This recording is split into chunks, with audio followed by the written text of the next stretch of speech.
diletakkan kepadanya oleh tangan kanannya, oleh lengannya yang kudus. Amin. Mari kita angkat lagu pujian kita, Saat Ku Masuk.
Pengakuan iman rasuli. Jemaat, kami undang untuk bangkit berdiri. Aku percaya kepada Allah Bapa yang Maha Kuasa, Khalik langit dan bumi, dan kepada Yesus Kristus, Anaknya yang tunggal Tuhan kita, yang dikandung daripada Roh Kudus, lahir dari anak darah Maria, yang menderita sengsara di bawah pemerintahan Pontius Pilatus, disalibkan, mati dan dikuburkan, pada hari yang ketiga bangkit pula dari antara orang mati, naik ke surga, duduk di sebelah kanan Allah, Bapa yang Maha Kuasa, dan dari sana Ia akan datang untuk menghakimi orang yang hidup dan yang mati. Aku percaya kepada Roh Kudus, gereja yang kudus dan am, persekutuan orang kudus, pengampunan dosa, kebangkitan orang mati, dan hidup yang kekal. Amin. 使徒信经，我信上帝，全能的父，创造天地的主。我信我主耶稣基督，上帝的独生子，因圣灵感孕，如同真理玛利亚所生，在本丢比拉多手下受难，被钉于十字架，受死埋葬。第三天从死人中复活升天，坐在全能父上帝的右边，将来必从那里降临，审判活人死人。我信圣灵，我信生而公的教会，我信圣徒相通，我信罪得赦免，我信身体复活，我信永生。阿们。 Mari kita bersatu di dalam doa. Bapa di dalam surga, segala puji dan hormat kami panjatkan kepadamu Tuhan, karena kasih setia Tuhan yang selalu ada dan hidup di dalam kehidupan kami boleh menikmati hari-hari kami kami boleh melakukan segala kegiatan kami karena kemurahan Tuhan. Saat ini kami melakukan kegiatan ibadah kami mau serahkan ibadah kami awal, pertengahan, sampai akhir. Begitu juga semua jemaat Efesus Belawan, keluarga lepas keluarga, kami serahkan ke dalam tangan-Mu. Biarlah Tuhan senantiasa menyertai dan memberkati keluarga jemaat Efesus Belawan. Terima kasih Bapa. Inilah doa kami di dalam nama anak-Mu, Tuhan dan Juru Selamat kami yang hidup. Amin. Responsoria. Jemaat Tuhan kami undang untuk bangkit berdiri. Mazmur 19 ayat 1 sampai ke 14. Langit menceritakan kemuliaan Allah dan cakrawala memberitakan pekerjaan tangannya. Hari meneruskan berita itu kepada hari, dan malam menyampaikan pengetahuan itu kepada malam. Tidak ada berita dan tidak ada kata suara mereka tidak terdengar. Tetapi gema mereka terpancar ke seluruh dunia, dan perkataan mereka sampai ke ujung bumi. Ia memasang kemah di langit untuk matahari. Yang keluar bagaikan pengantin laki-laki yang keluar dari kamarnya, girang bagaikan pahlawan yang hendak melakukan perjalanannya. Dari ujung langit ia terbit, dan ia beredar sampai ke ujung yang lain. Tidak ada yang terlindung dari panas sinarnya. Taurat Tuhan itu sempurna, menyegarkan jiwa. Peraturan Tuhan itu teguh, memberikan hikmat kepada orang yang tak berpengalaman. Titah Tuhan itu tepat, menyukakan hati. Perintah Tuhan itu murni, membuat mata bercahaya. Aku takut akan Tuhan itu suci. Tetap ada untuk selama hukum-hukum Tuhan itu benar, adil semuanya. Lebih indah daripada emas, bahkan daripada banyak emas tua, dan lebih manis daripada madu, bahkan daripada madu tetesan dari sarang lebah. Lagi pula, hamba-Mu diperingatkan oleh semuanya itu, dan orang-orang yang berpegang padanya mendapat upah yang besar.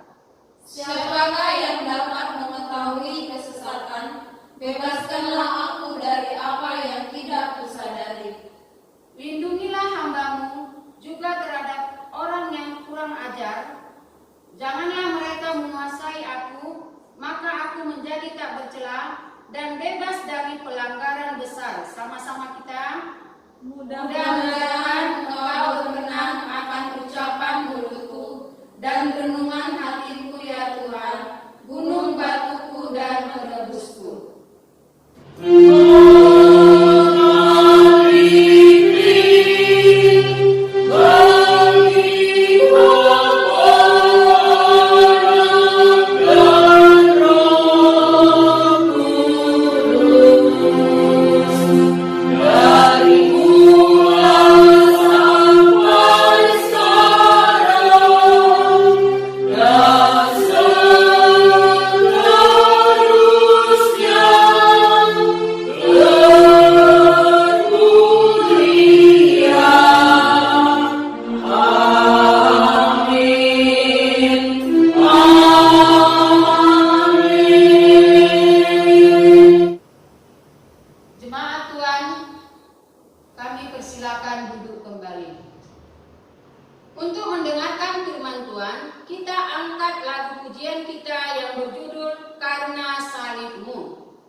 Kau beri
Bapak Ibu, saudara-saudaraku yang dikasihi Tuhan, selamat hari Minggu bagi kita semua dimanapun Anda berada.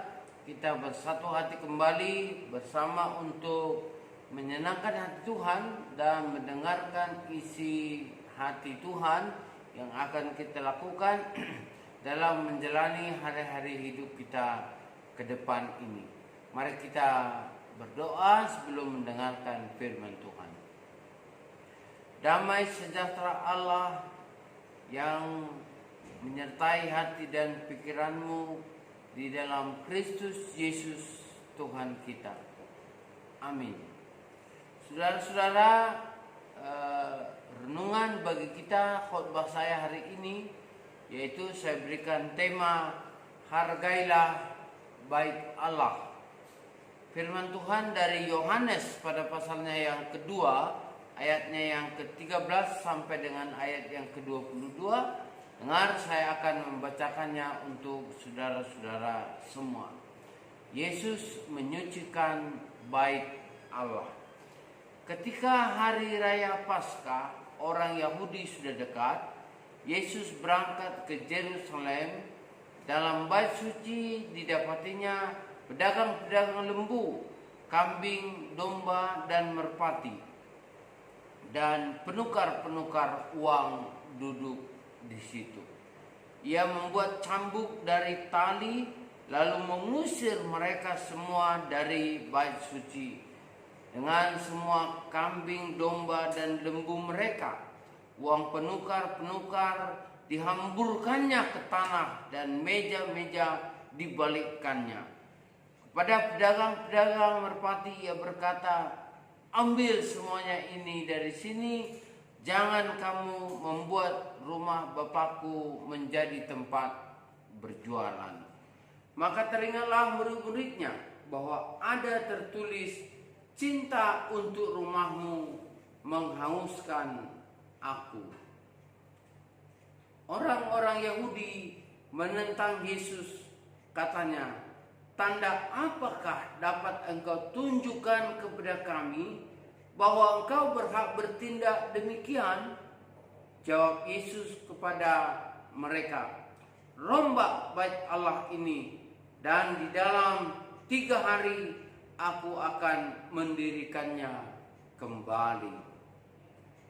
Lalu kata orang Yahudi kepadanya, 46 tahun orang mendirikan bait Allah ini dan engkau dapat membangunnya dalam 3 hari.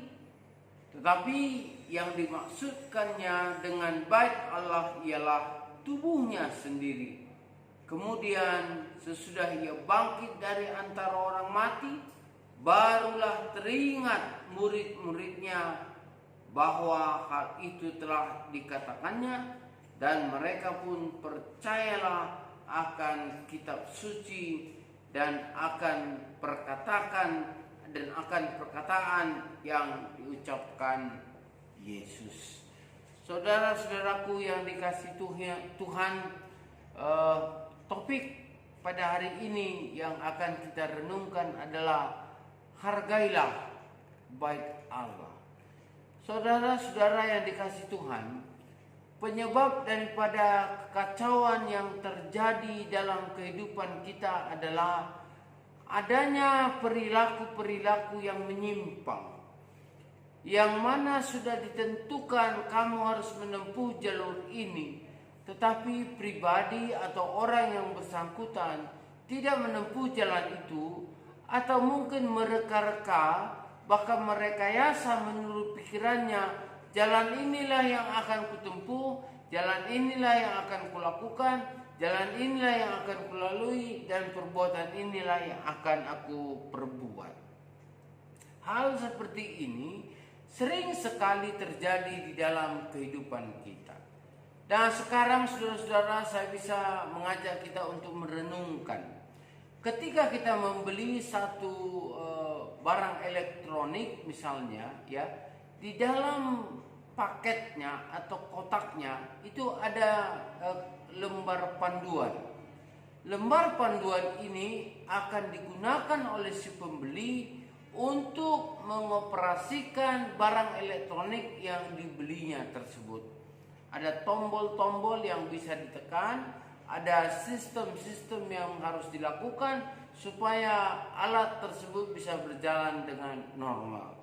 Tetapi ada sering sekali orang yang tanpa membaca peraturan-peraturan yang ada di buku petunjuk tersebut, menganggapnya bahwa dia sudah bisa memahami hal tersebut, akhirnya dia melakukan seperti apa yang ada di dalam pikirannya. Tapi ternyata salah satu merek dengan satu merek yang lain yang mungkin sama jenis produknya, sama-sama kipas angin, tetapi dengan menggunakan tombol-tombol tertentu pada kipas angin tersebut berbeda hasil yang diberikan. Ya, di satu kipas angin nomor 1 biasanya dia lebih kencang, nomor 2 lebih sedang, dan nomor 3 lebih lembut. Nah, pada bidang yang lain lagi atau jenis produk yang lain lagi, nomor 1 sedang, nomor 2 agak lebih kencang, dan maksimal kekuatan atau kencangnya angin yang diputarkan ada pada nomor 3. Jadi tanpa memperhatikan ketentuan-ketentuan ini, sering sekali kita menggunakan barang elektronik atau apa saja yang kita beli sesuai dengan pemahaman yang kita lakukan. Mungkin bisa saja berjalan, tapi tidak maksimal hasilnya seperti apa yang ditentukan. Jadi proses-proses yang harusnya kita ikuti, ternyata kita tidak ikuti dengan sesungguhnya. Nah, saudara-saudara, sama seperti orang Israel, ya. Ketika tadi firman Tuhan dikatakan, bagi bangsa Israel hari Paskah adalah hari raya yang sangat istimewa. Sehingga pada hari raya tersebut orang-orang pergi ke Yerusalem dan mereka juga melakukan ibadah di Bait Allah.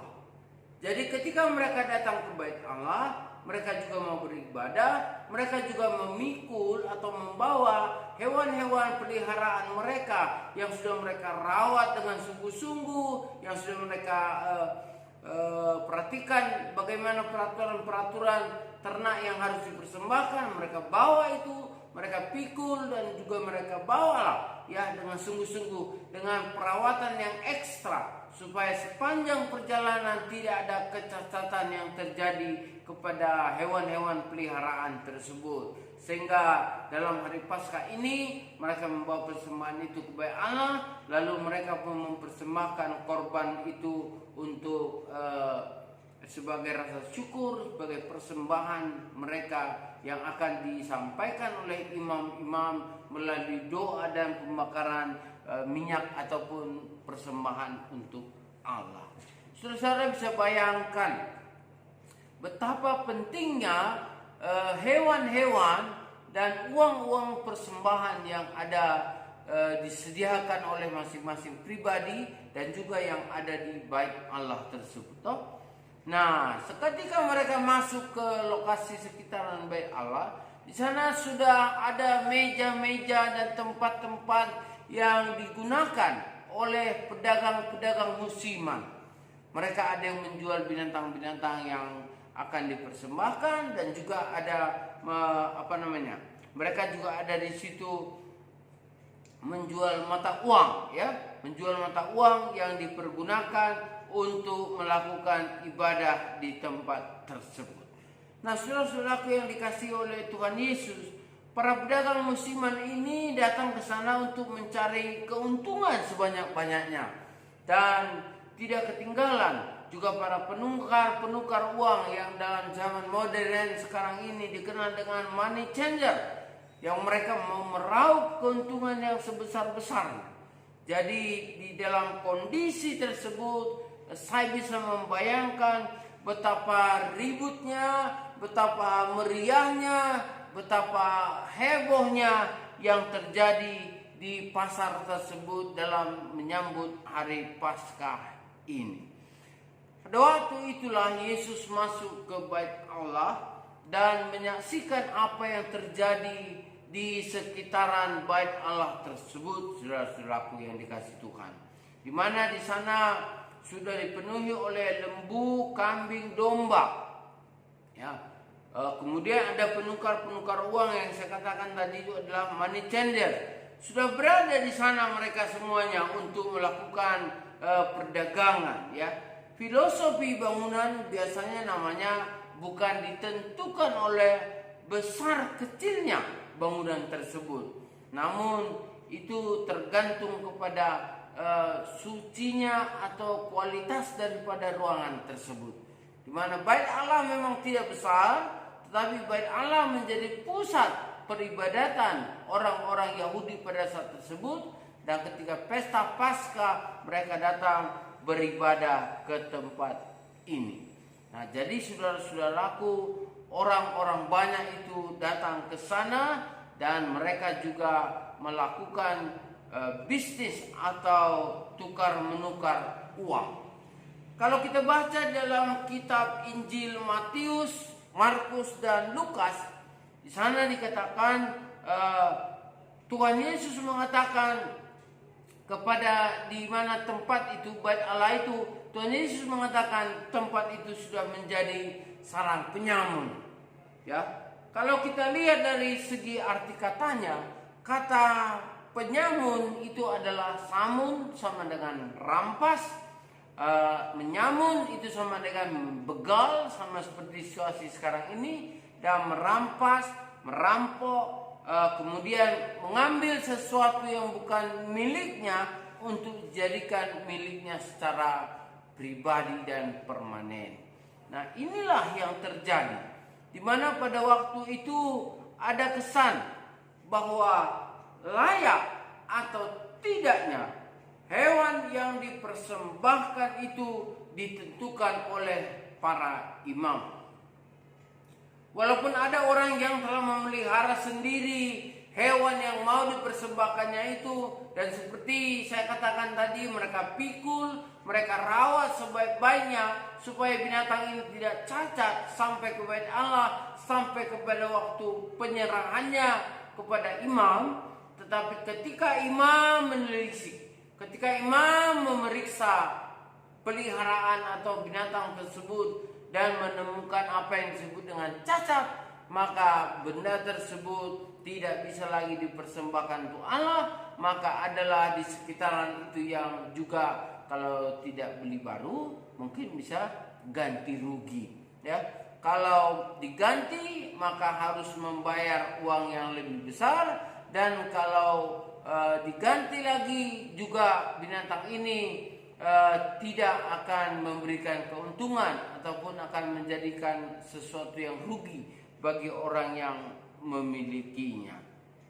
Nah, tetapi itu jika tidak layak, kata imam, maka tadi harus diganti. Disinilah terjadi kolusi atau ada kompromi yang sangat dicurigai oleh kejadian ini. Maka sampai dikatakan orang-orang yang ada di sana itu bukan lagi orang-orang yang sungguh-sungguh melakukan ibadah, ya. Para pedagang-pedagang itu bukan lagi sungguh-sungguh untuk membantu orang yang beribadah, tetapi mereka bergerak secara ekonomi untuk mengambil keuntungan yang sebanyak-banyaknya. Maka di sanalah Tuhan Yesus seperti dikatakan di dalam Matius tadi, ya, kitab Matius 21 ayatnya yang ke-13, di sana dikatakan Tuhan Yesus, rumahku sudah seperti sarang penyamun. Nah, Tuhan Yesus datang ke sana, ya, Tuhan Yesus datang ke sana, dan Tuhan Yesus juga memporak-porandakan semua barang-barang, meja dan semua domba, uang-uang yang ada di sana itu, mereka semua diporak-porandakan, ya, sehingga mereka semua tinggalkan itu, mereka berhamburan dan mereka menatap-natap kepada Yesus dan bertanya, siapakah engkau? Maka engkau bisa melakukan hal seperti ini.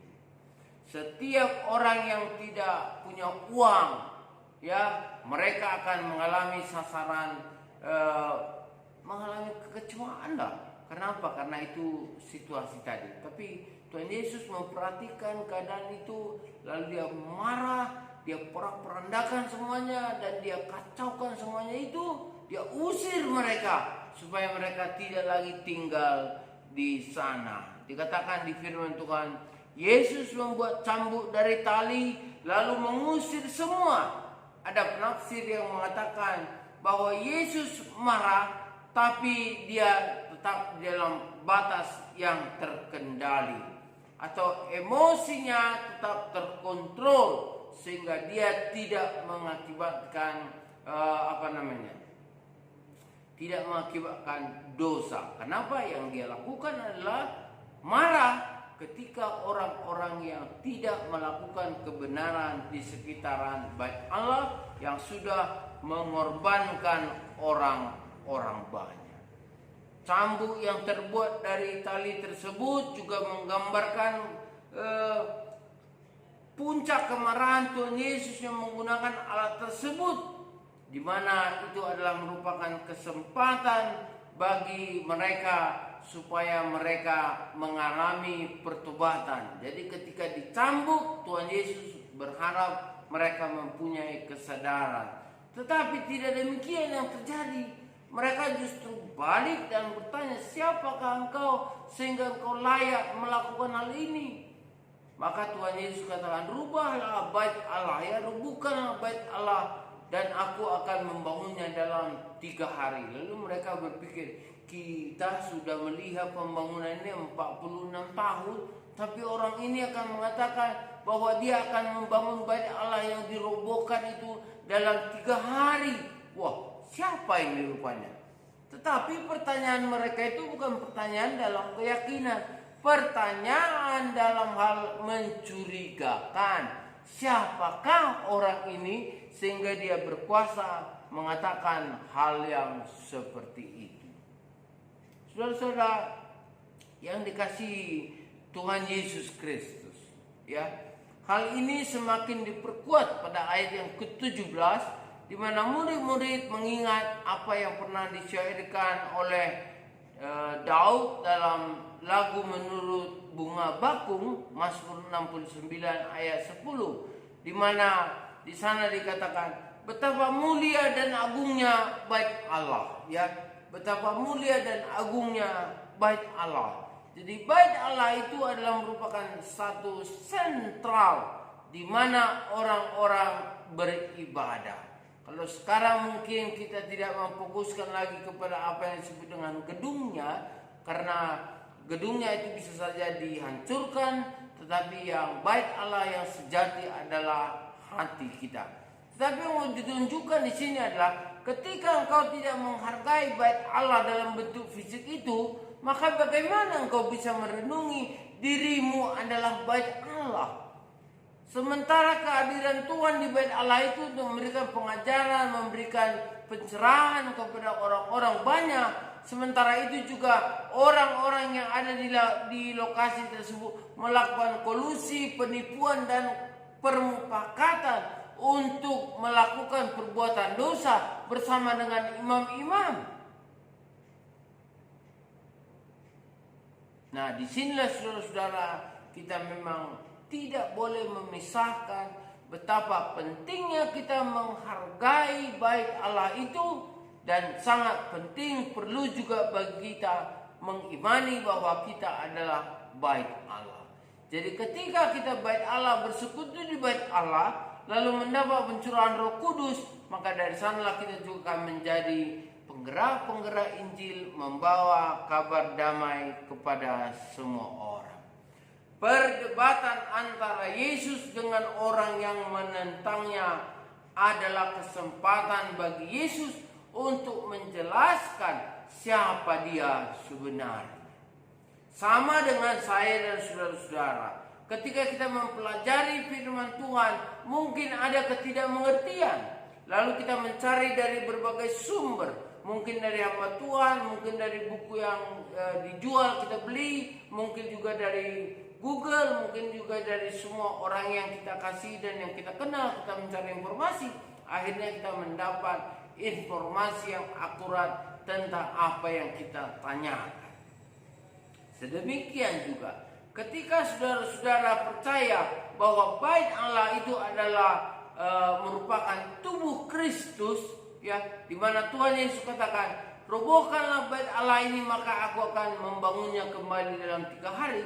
Yesus menunjukkan kepada dirinya sendiri, di mana Tuhan Yesus 3 hari di dalam maut, 3 hari di dalam kematian itu, dan dia bangkit dari antara kematian itu, bangkit dari kematian itu menjadi hidup, bangkit dia dan menunjukkan kemenangan yang kelak kita akan rayakan dalam pesta Paskah yang kita rayakan pada beberapa waktu yang akan datang. Jadi saudara-saudaraku yang dikasihi oleh Tuhan Yesus, berbicara mengenai bait Allah, marilah kita juga mempunyai pola pikir benar bahwa bait Allah itu adalah tempat yang dikuduskan, tempat yang disucikan. Untuk membangunnya saja pun itu dilakukan satu ibadah tertentu.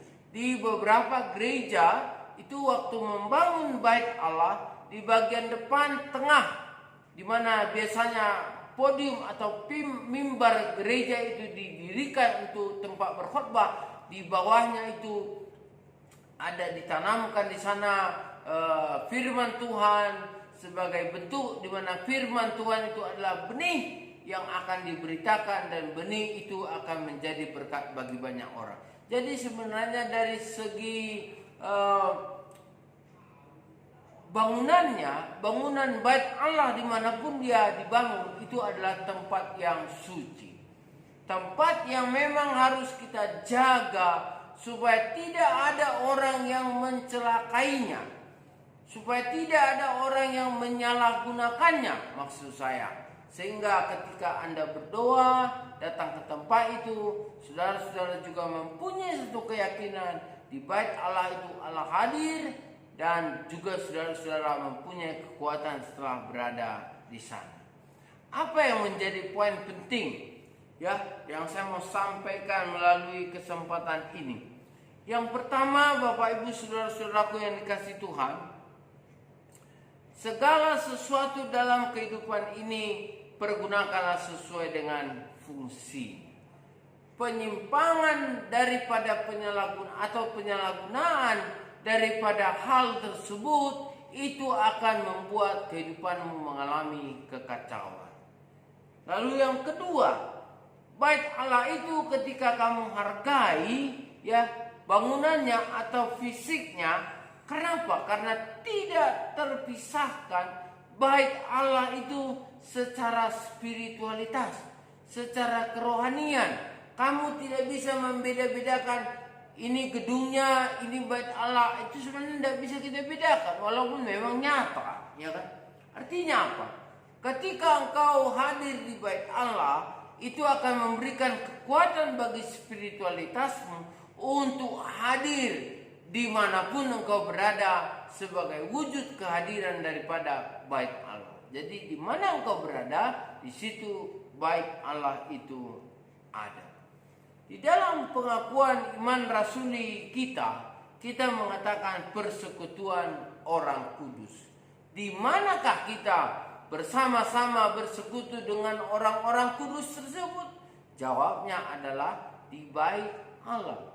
Jadi karena orang-orang yang ada di dalam bait Allah itu adalah orang-orang yang kudus, dipersatukan oleh Roh Kudus, maka bait Allah itu juga harus dijaga tetap di dalam keadaan kudus. Tidak boleh ada manipulasi, tidak boleh ada permufakatan untuk melakukan perbuatan-perbuatan jahat, dan harus dihindari segala rancangan-rancangan atau apapun yang memperbincangkan untuk tidak mendukung kemajuan firman Tuhan. Jadi bait Allah itu adalah tempat yang kudus, maka orang-orang yang di dalam harus menjaga kekudusan bait Allah tersebut. Saudara-saudaraku yang dikasihi Tuhan, firman Allah itu juga ya kita harus hargai, di mana tadi saya katakan, karena firman Allah itu memberitahukan kepada kita apa maksud isi hati Tuhan.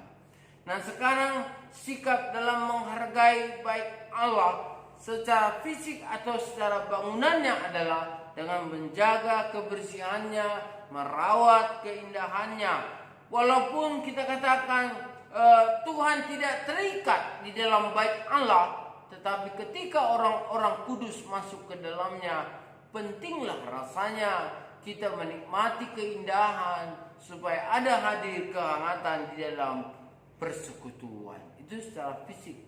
Secara individu, di dalam tubuh yang sehat terdapat jiwa yang sehat, ya.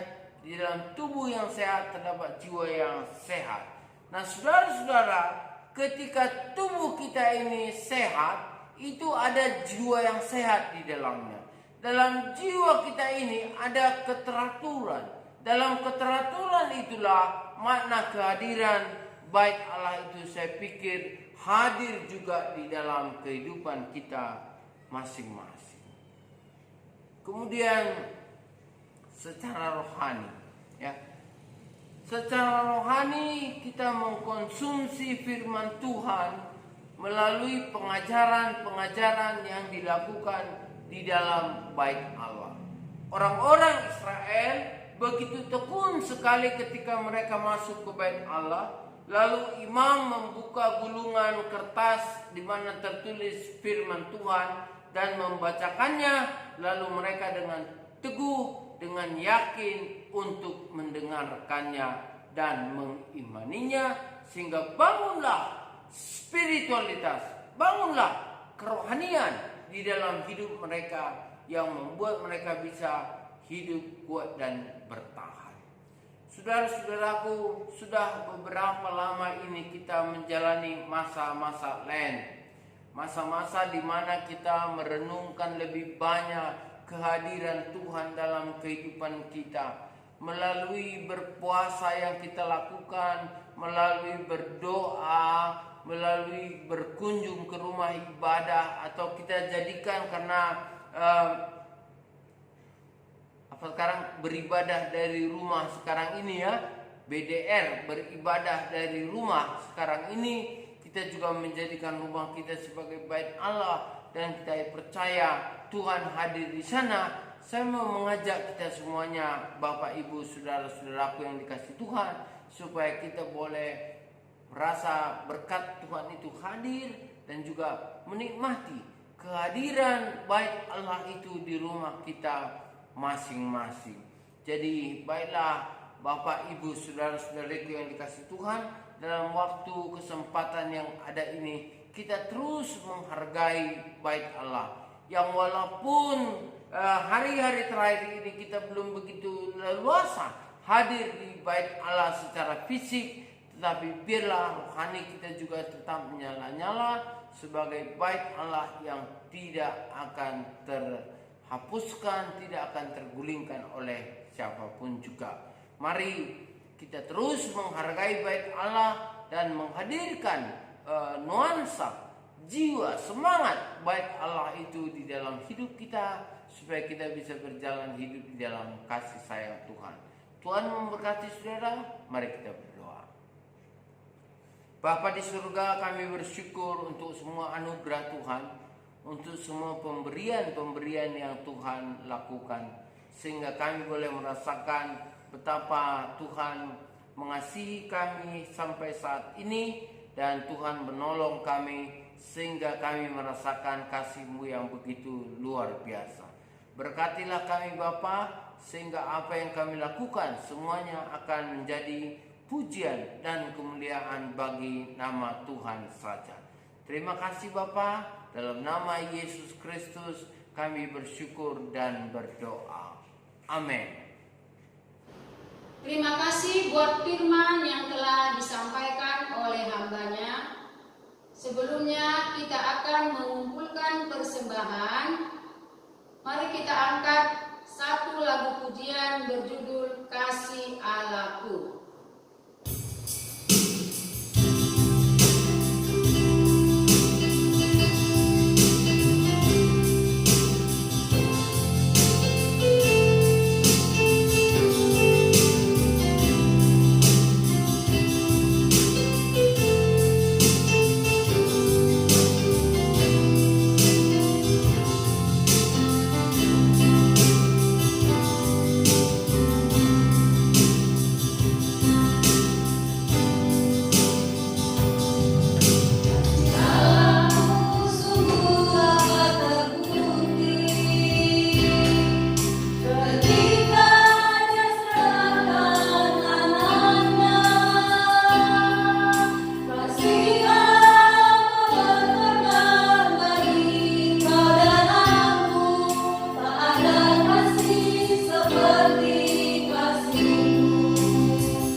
Yesus buat penyertaan-Mu di dalam kehidupan kami. Kami telah melaksanakan kegiatan kami Tuhan.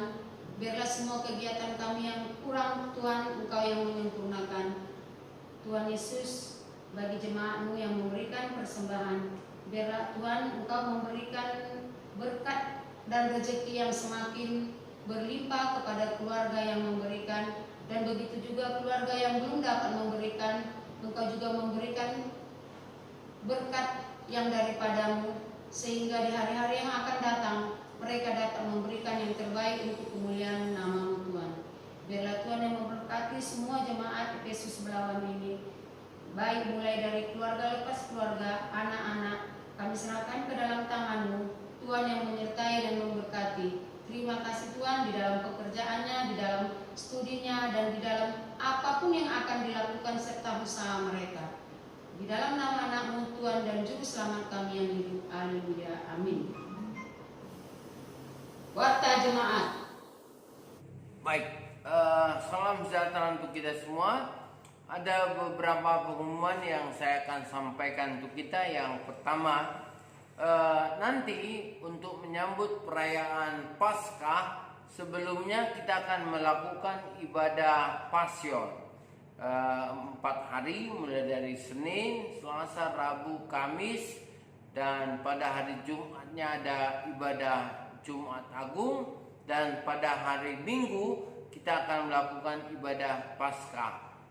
Boksu berencana secara bertahap, nanti mungkin kita sudah bisa lakukan di gereja untuk perayaan Paskah dengan mempertahankan protokol kesehatan yang ketat ya.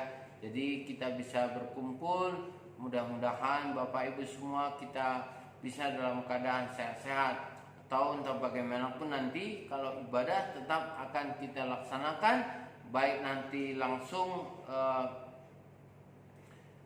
kumpul di gereja ataupun nanti kita itu melakukan ibadah melalui YouTube seperti biasanya ini ya. Lalu yang kedua, saya mau ingatkan kita semua bahwa ibadah yang kita lakukan ini itu akan merupakan satu kerinduan kita juga untuk bisa memberikan persembahan ya. Jadi walaupun masih kita yang memegang persembahan kita masing-masing, dan memang sudah ada sih yang melakukan pemberian ucapan syukur ya, kita sangat bersyukur. Nah, kita berharap supaya nanti pada waktu yang akan datang kita bisa juga mentransfer atau menyerahkan persembahan itu ketika kita sudah beribadah bersama-sama. Jadi kami berdoa supaya kita semua bertanggung jawab juga untuk memberikan pemberian kita yang kita persembahkan khusus untuk Tuhan, dan memang itu akan kita serahkan nanti pada waktu yang bisa kita sampaikan. Kami berharap supaya Bapak Ibu jemaat sekalian kita proaktif untuk mencari informasi, keterangan-keterangan yang berhubungan dengan vaksin. Kita bersyukur, saya sangat senang sekali mendengar berita bahwa Bapak Pahwa sudah menerima vaksin tahap pertama ya. Mudah-mudahan yang lain juga akan menyusul. Dan saya pikir kita nggak perlu takut, karena untuk hal ini memang pemerintah kita sudah melakukan beberapa kali uji coba supaya nanti vaksin ini bisa berhasil, dan kita berdoa supaya semua kita boleh dilindungi Tuhan ya dari segala mara bahaya, terutama dari COVID ya, virus COVID-19 yang ada sekarang ini. Nah, kami juga mau memberitahukan bahwa sekarang kami sedang menjalankan konseling pranikah kepada satu pasang jemaat ya, jemaat dari gereja Bethel di Sampit, Kalimantan, dan juga salah seorang pengantin wanitanya yang dari Medan ya. Mereka ini dipersatukan Tuhan melalui anak murid saya dulu di Pematang Siantar, diperkenalkan sehingga mendapatkan kerinduan untuk diberkati di gereja kita, yaitu saudara Joni dan saudari Juliana. mereka ini adalah orang-orang percaya, yang satu suaminya bekerja di Sampit dan yang wanita ini baru pulang dari Australia dan sekarang tinggal di Medan. Tuhan mempertemukan mereka melalui orang tua, ya, sehingga mereka kami gembleng sekarang, kami konseling sehingga mereka akan mendapatkan pemberkatan nikah di gereja kita nanti pada tanggal 16 Maret pukul 10 di gereja kita. Jadi kami berharap nanti Bapak Ibu juga bisa hadir dalam ibadah pemberkatan nikah ini. Nah, jadi kita doakan juga pasangan muda ini supaya mereka bisa melayani juga di gereja di mana mereka nanti berada, karena yang sang laki-laki yaitu saudara Joni, dia juga adalah seorang yang aktif di dalam pelayanan di gerejanya di daerah Sampit, Kalimantan. Jadi kita doakan supaya ini menjadi berkat bagi gereja kita, berkat juga bagi kekristenan di mana ada anak-anak Tuhan dalam kondisi seperti ini masih merindukan pemberkatan nikah. Nah, jadi ini kita doakan supaya boleh berjalan dengan baik.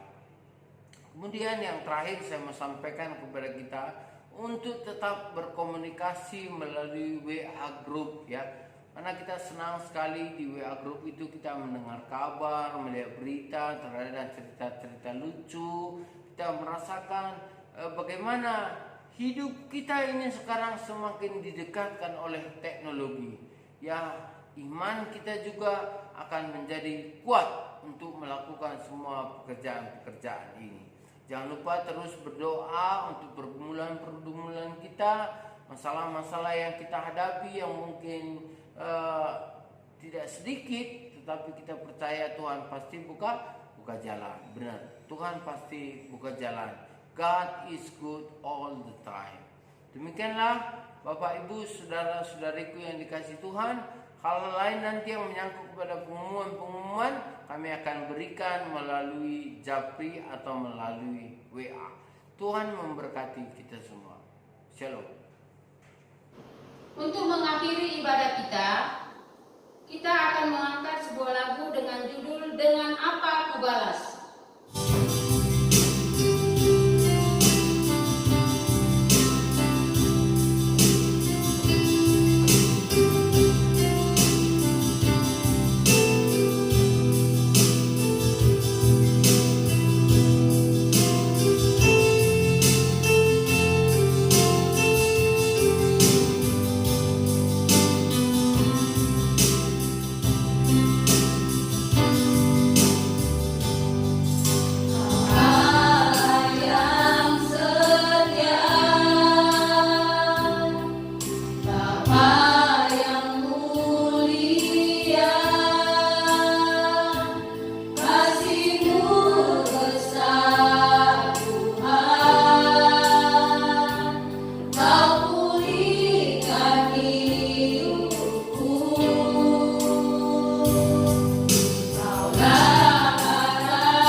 doa Bapa kami. Bapa kami yang di surga, dikuduskanlah namamu, datanglah kerajaanmu, jadilah kehendak-Mu di bumi seperti di surga. Berikanlah kami pada hari ini makanan kami yang secukupnya, dan ampunilah akan kesalahan kami, seperti kami juga mengampuni orang yang bersalah kepada kami. Dan janganlah membawa kami ke dalam pencobaan, tetapi lepaskanlah kami daripada yang jahat. Karena Engkau yang punya kerajaan dan kuasa dan kemuliaan sampai selama-lamanya. Amin. Doksologi.